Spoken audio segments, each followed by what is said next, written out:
कौशल्या और रघुवीर की एक बेटी थी सविता। सविता को बचपन में ही पोलियो मार गया था, जिससे वह एक पैर से अपाहिज थी। सब लोग उसे दया के दृष्टि से देखते थे और अपने माँ बाप की बहुत लाडली थी, उसकी आंखों में कभी आंसू नहीं आने देते थे। सविता अपाहिज जरूर थी, लेकिन सभी कामों में कुशल थी। स्कूल में भी वह सभी अध्यापकों की प्रिय थी। एक दिन कौशल्या बोली, कौशल्या, सुनो जी, सविता की 11वीं पास हो गई है। हमारी बेटी दिव्यांग है, उसके लिए भी ऐसा ही लडेडिया का ढूंढना पड़ेगा। लगता है उसकी शादी करने में बहुत मुश्किलें आएंगी, इसलिए अभी से लडेडिया का ढूंढना शुरू कर दो। रघुवीर, हाँ कौशल्या सही कहती हो, सविता कितनी सुंदर और सर्वगुण संपन्न है, लेकिन पैर की वजह से मेरी बेटी की जिंदगी खराब हो गई। सविता ने अपने माँ और बाबूजी की बात सुन ली। वह पास आकर बोली, सविता, बाबूजी, क्या मैं आप सब पर बोझ हूं? मेरा पैर खराब है, इसका मतलब यह तो नहीं मैं किसी पर आश्रित रहूंगी। फिर कैसे हुई मेरी जिंदगी खराब?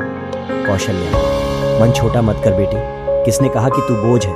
तू तो हमारी आंखों का तारा है। सविता माँ, मैं पढ़ाई के साथ साथ कुछ करना भी चाहता हूँ, जिससे मैं खुद पर निर्भर रह सकूं। इधर सविता की पढ़ाई पूरी हो गई और उधर रघुवीर सविता के लिए लडेडिका ढूंढने लगा। सविता के लिए परेश का रिश्ता आया।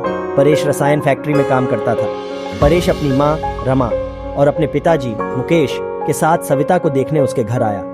मुकेश, अरे बेटा, लडी डिहक्की का तो पैर खराब है। परेश, पिताजी, अगर मैं दिव्यांग लडे डिहक्की से शादी करूंगा तो मुझे किसी का जीवन संभालने का सौभाग्य मिलेगा। रमा बेटा, तेरी जिंदगी है, जो भी फैसला हो सोच संभाल कर लेना। परेश, देखिए सविता जी, मैंने आपकी जितनी तारीफ सुनी, मैं खुद को आपसे मिलने से रोक ही नहीं पाया। क्या आप शादी के लिए राजी है? सविता, परेश जी, मैं एक अपाहिज लडेडिहकी हूँ और आप पूर्ण रूप से स्वस्थ हैं। क्या आप एक अपाहिज लडेडिहकी को स्वीकार करेंगे? परेश, सविता, मैं जिंदगी भर आपका सहारा बनने के लिए तैयार हूँ, अगर आपको ऐतराज ना हो तो। सविता, अगर आप तैयार हैं तो मैं खुशनसीब हूँ कि मुझे आप जैसा जीवन साथी मिलेगा।